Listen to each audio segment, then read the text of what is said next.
South ఇండియాలోని అతి తక్కువ ధరలకి రత్నాలనందించే ఏకైక సంస్థ 6JVR.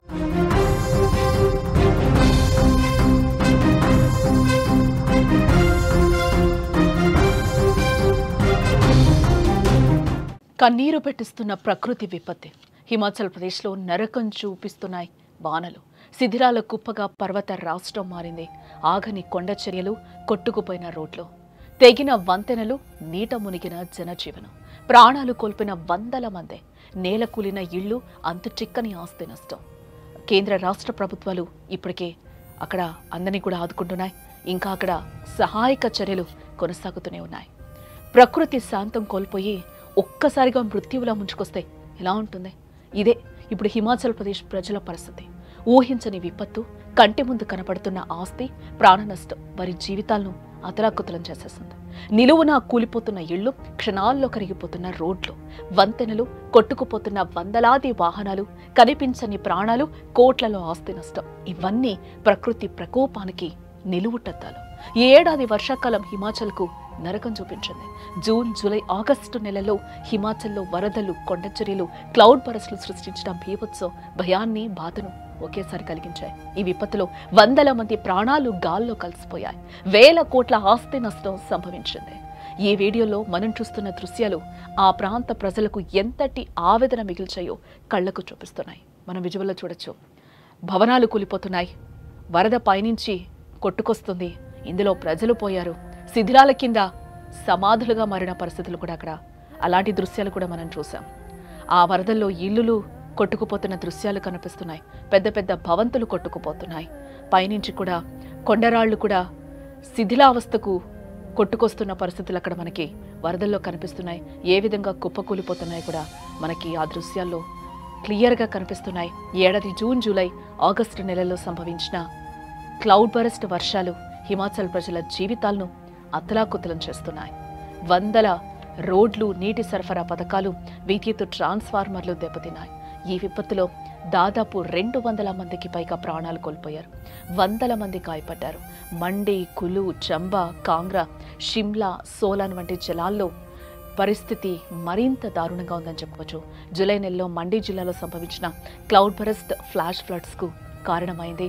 ఫలితంగా దాదాపు 2 డజన్ల మందికి పైగా ప్రాణాలు కోల్పోయారు. ఈ ఘటనలో దాదాపు 100 ఇళ్లు పాక్షికంగా దెబ్బతిన్నట్లుగా కూడా తెలుస్తోంది. పూర్తిగా ధ్వంసమయ్యాయి. వీడియోలో చూస్తున్నట్లుగా రోడ్ల మీదుగా కార్లు కొట్టుకుపోవడం, భారీ వాహనాలు సైతం కొండల మధ్య చిక్కుకుపోవడం మనం చూస్తూ ఉన్నాం. అక్కడ సహాయక చర్యలు కూడా ఇంకా హిమాచల్ ప్రదేశ్లో ఇప్పటికీ కూడా స్టిల్ కొనసాగుతూ ఉన్నాయి. గత 3 నెలల నుంచి కూడా హిమాచల్ ప్రదేశ్ని క్లౌడ్ బరస్ట్లు, అకాల వరదలు ఏ విధంగా ముంచెత్తాయో కూడా మనకి కనిపిస్తుంది. వందలాది మంది చనిపోయిన పరిస్థితులు కనిపిస్తున్నాయి. కొన్ని వందల భవనాలు కూడా కుప్పకూలిపోయాయి. గూడు లేకుండా కూడా అక్కడ ఉన్నవారు చెదిరిపోయిన పరిస్థితులు మనకి అద్దం పడుతున్నాయి. శిథిరాల కింద కూడా చాలా మృతదేహాలు లభ్యమయ్యాయి. ఈ 3 నెలల్లో కూడా అక్కడ పూర్తిగా జనజీవనం అస్తవ్యస్తంగా మారిందని కూడా మనం చెప్పుకోవచ్చు. ఆ రోడ్లు పగిలిపోయి రవాణా వ్యవస్థ కూడా పూర్తిగా దెబ్బతిన్న సిచ్యువేషన్స్ అయితే హిమాచల్ ప్రదేశ్లో నెలకొన్నాయని చెప్పుకోవచ్చు. అందమైన హిమాచల్ ప్రదేశ్ ఒక్కసారిగా కూడా అందవికారంగా, హృదయ విదారకరంగా మారిపోయిన దృశ్యాలైతే మన కళ్లకు కనిపిస్తున్నాయి. కేవలం ఈ నెలలోనే కులు, షిమ్లా, లాహోల్, స్పితి జిల్లాలో పలు క్లౌడ్ బరస్లు మళ్లీ సంభవించాయని చెప్పుకోవచ్చు. దీనివల్ల ఫ్లాష్ ఫ్లడ్స్ ఏర్పడి వేల కోట్ల ఆస్తి నష్టం జరిగింది. కొండచర్యలు, ఇళ్లు నేలమట్టం అయిపోయాయి. వంతెనలు, దుకాణాలు, పోలీస్ అవుట్ పోస్టులు అన్నీ కూడా పూర్తిగా ధ్వంసమయ్యాయి.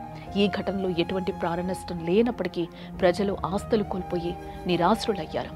అప్పటికే సహాయక చర్యలు ఇంకా కొనసాగుతూనే ఉన్నాయి. కానీ వర్షాలు ఇంకా ఆగకపోవడంతో సహాయక చర్యలకు ఆటంకాలు ఏర్పడుతూనే ఉన్నాయి. ఈ విపత్తులో దాదాపు 15 మందికి పైగా ప్రాణాలు కోల్పోగా 50 మందికి పైగా గల్లంతైనట్లుగా అధికారులు చెప్తున్నారు. కొండ చర్యలు, వరదలు, ఇళ్లు, వంతెనలు, పాఠశాలలు, షెడ్లు, వాహనాలు, దుకాణాలు అనే తేడా ఏం లేకుండా అన్నింటినీ కూడా ధ్వంసం చేశాయి.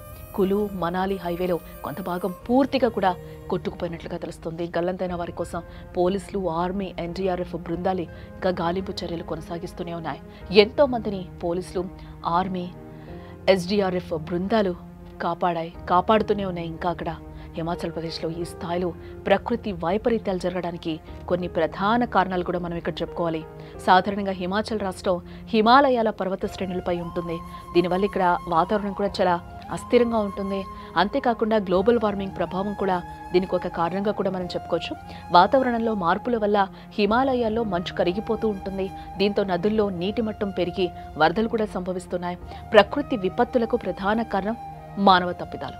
పర్వత ప్రాంతాల్లో ఇష్టానుసారంగా రోడ్లు, బిల్డింగ్లు నిర్మించడంతో భూమి పట్టుకోల్పోతుంది. దీనివల్ల కొండ చర్యలు తరచుగా విరిగిపడుతున్నాయి. అలాగే పెద్ద ప్రాజెక్టుల నిర్మాణం, అడవుల నరికివేత వల్ల పర్యావరణ సమతుల్యత దెబ్బతింటోంది. ఇది ప్రకృతి ప్రకోపాన్ని పెంచుతోందని నిపుణులు అంటున్నారు. హిమాచల్ ప్రదేశ్కు చెందిన ప్రజలు ఈ విపత్తుల నుంచి త్వరగా కోలుకోవాలని మనం కూడా కోరుకుందాం.